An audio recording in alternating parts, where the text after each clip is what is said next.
Shalom semuanya, salam sejahtera di dalam nama Tuhan Yesus Kristus. Kembali kita bertemu lagi pada kesempatan ini untuk merenungkan firman Tuhan yang akan kita baca dari Alkitab.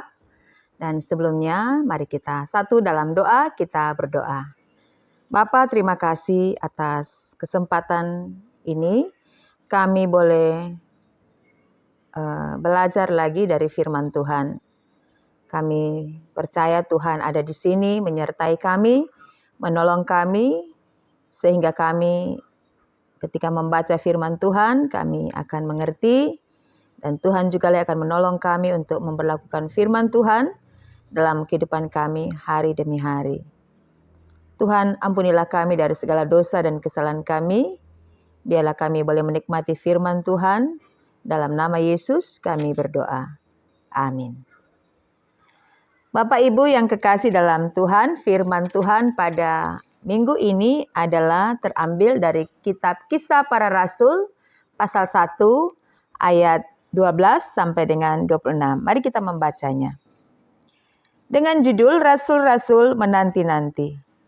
Maka kembalilah rasul-rasul itu ke Yerusalem dari bukit yang disebut Bukit Zaitun, yang hanya seperjalanan Sabat jauhnya dari Yerusalem.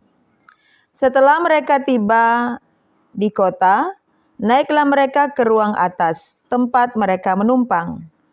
Mereka itu ialah Petrus dan Yohanes, Yakobus dan Andreas, Filipus dan Thomas, Bartolomeus dan Matius, Yakobus bin Alfeus dan Simon orang Selot, serta dan Yudas bin Yakobus.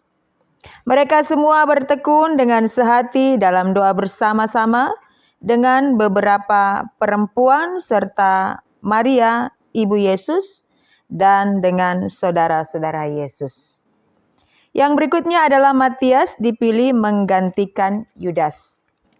Pada hari-hari itu berdirilah Petrus di tengah-tengah saudara-saudara yang sedang berkumpul itu, kira-kira 120 orang banyaknya, lalu berkata, "Hai saudara-saudara, haruslah genap nats kitab suci yang disampaikan Roh Kudus dengan perantaraan Daud. Perantaraan Daud tentang Yudas, pemimpin orang-orang yang menangkap Yesus itu. Dahulu ia termasuk bilangan kami dan mengambil bagian dalam pelayanan ini.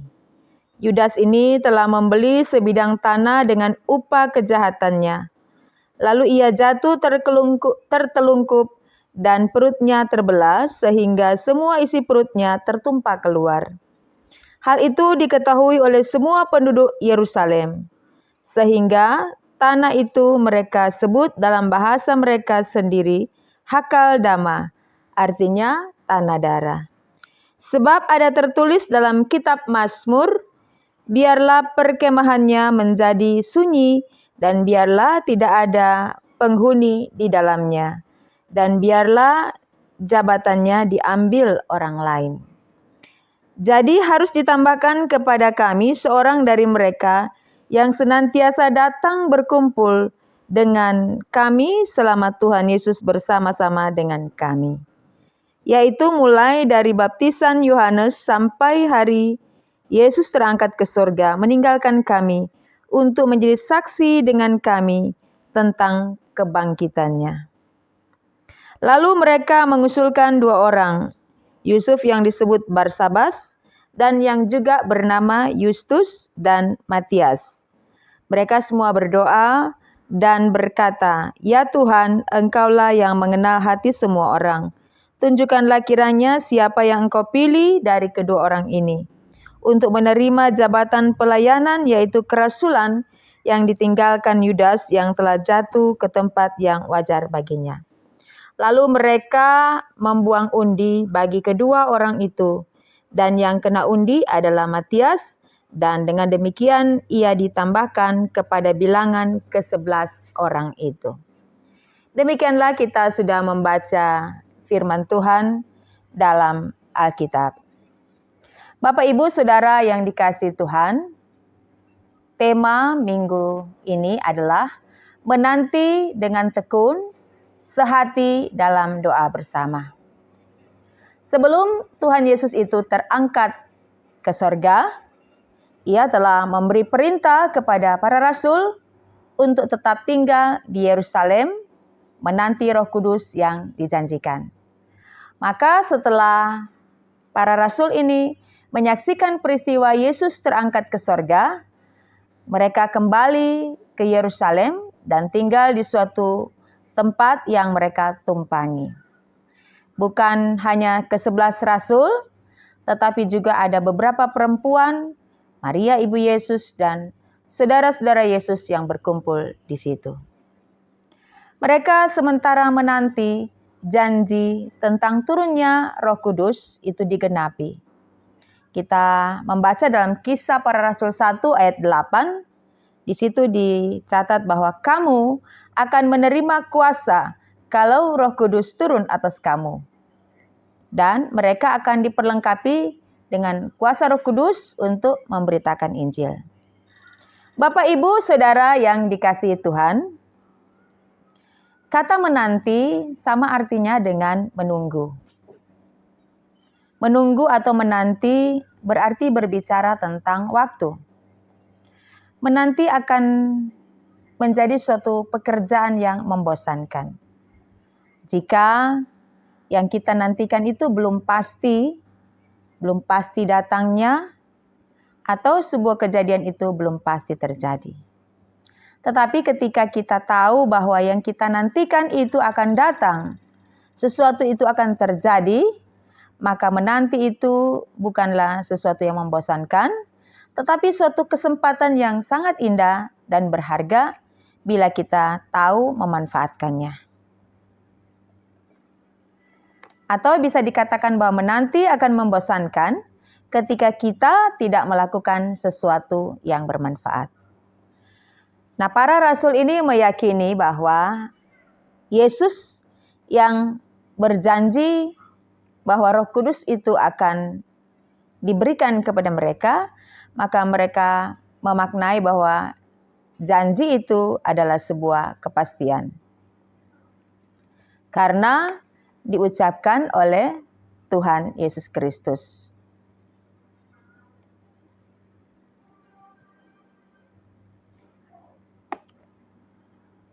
Maka, apakah yang diperbuat oleh para rasul? Apakah yang mereka kerjakan selama dalam masa menanti itu? Kisah Para Rasul pasal 1 ayat 14 mencatat demikian. Mereka semua bertekun dengan sehati dalam doa bersama-sama. Perkumpulan mereka waktu itu adalah perkumpulan yang memberi manfaat untuk pertumbuhan iman. Apalagi ketika mereka tidak bersama-sama dengan sang guru mereka, yaitu Tuhan Yesus. Para rasul ini bertekun. Bertekun artinya bersungguh-sungguh, sabar, berkesinambungan, berkelanjutan, terus-menerus sampai mereka memperoleh apa yang diinginkan. Lalu kita melihat arti dari kata sehati. Sehati berarti bersatu hati, seia sekata. Tidak berpikir untuk kepentingan pribadi, tetapi memikirkan kepentingan bersama. Lalu yang terakhir, doa. Doa pengertiannya adalah berbicara kepada Tuhan. Komunikasi dengan Tuhan. Dengan kita berdoa berarti kita sementara membangun hubungan dengan Tuhan. Dan ketika berdoa kita mendapatkan kekuatan dari Tuhan. Di dalam berdoa itu ada permohonan, ada ucapan syukur, ada pengakuan, dan lain-lain. Nah, dalam pelayanannya Tuhan Yesus memberi teladan tentang berdoa. Tuhan Yesus tidak hanya mengajar tentang berdoa, tetapi juga Ia menjadi seorang yang suka berdoa. Yesus menjalani kehidupan berdoa.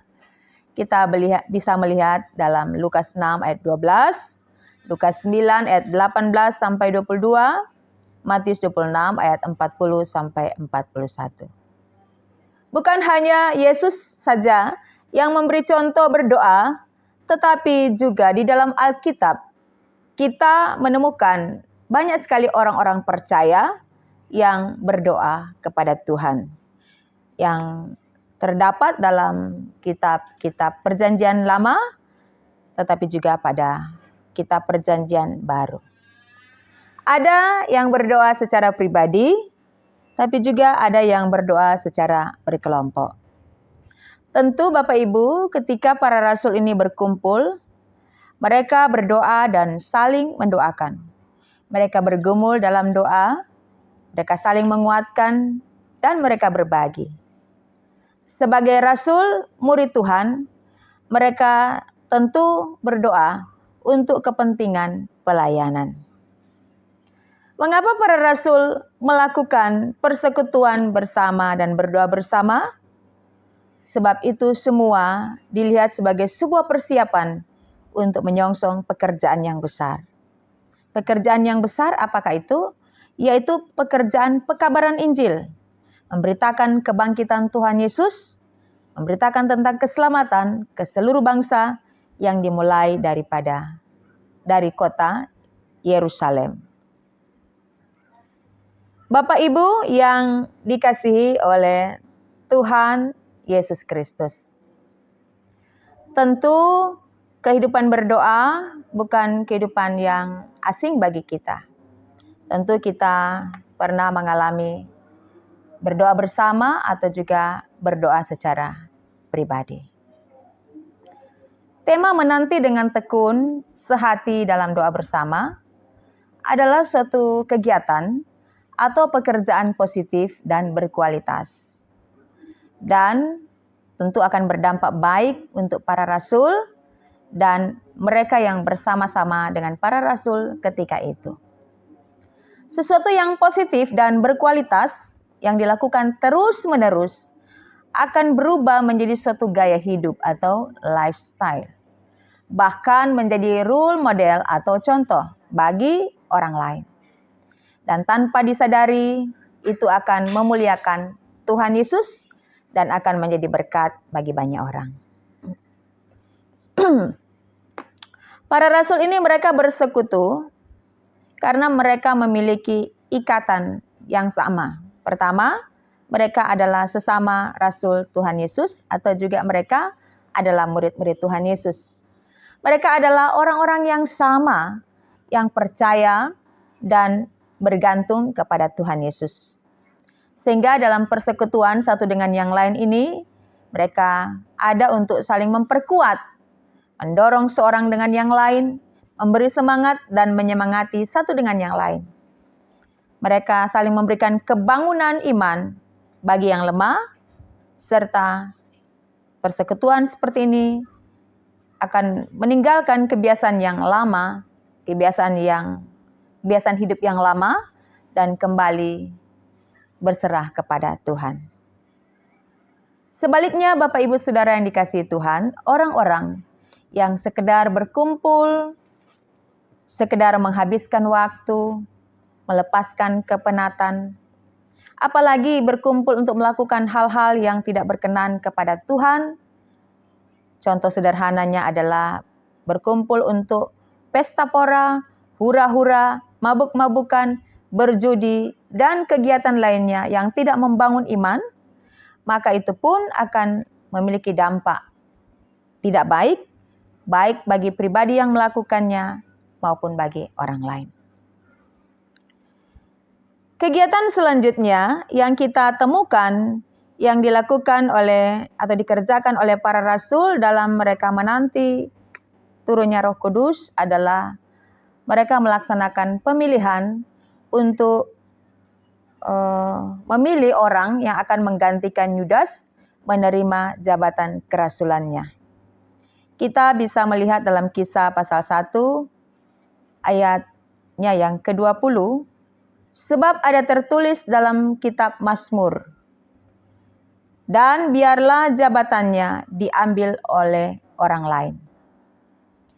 Artinya, harus ada yang menggantikan Yudas Iskariot supaya jumlah itu tetap sama menjadi 12 orang. Ada 2 nama yang diusulkan ketika itu. Pertama, yaitu Yusuf yang disebut Barsabas atau Yustus. Yang kedua adalah Matias. Waktu Tuhan Yesus melayani, dia memilih secara langsung 12 muridnya yang kemudian jadi rasul. Tetapi ketika Tuhan Yesus tidak ada dan perlu ditambahkan 1 orang lagi untuk menggantikan kedudukan atau jabatan daripada Yudas Iskariot, maka mereka melakukan proses pemilihan dengan cara mengundi. Tetapi sebelumnya mereka berdoa. Mereka mempraktekkan apa yang mereka lakukan dalam persekutuan, yaitu berdoa bersama, bergumul bersama. Lalu mereka praktekkan dalam proses memilih ini, mereka berdoa sebelumnya. Dan Matiaslah yang terpilih menggantikan Yudas Iskariot. Adapun kegiatan pemilihan ini adalah juga sebagai persiapan untuk melengkapi jumlah daripada para rasul. Sehingga ketika Roh Kudus dicurahkan atau Roh Kudus turun pada hari Pentakosta atau hari ke-50, maka para murid sudah berjumlah 12 orang sebagaimana mulanya, dan supaya mereka siap untuk melakukan pelayanan seperti yang menjadi tanggung jawab yang disampaikan oleh Tuhan Yesus. Bapak, Ibu, Saudara yang dikasihi Tuhan, kembali lagi ketika kita berbicara tentang menanti atau menunggu, berarti itu berbicara soal waktu, berbicara soal kesempatan. Jangan sampai waktu itu berlalu begitu saja dan kita belum berbuat apa-apa untuk mengisinya. Bisa jadi karena kita tidak tahu harus melakukan apa-apa dalam masa-masa penantian itu. Waktu akan terus berjalan dan waktu itu tidak bisa diputar balik atau tidak bisa diulang. Waktu adalah anugerah daripada Tuhan, Tuhan yang memberikan waktu. Ia yang memberikan kesempatan bagi kita dan ada saatnya juga Ia akan mengambil kesempatan itu.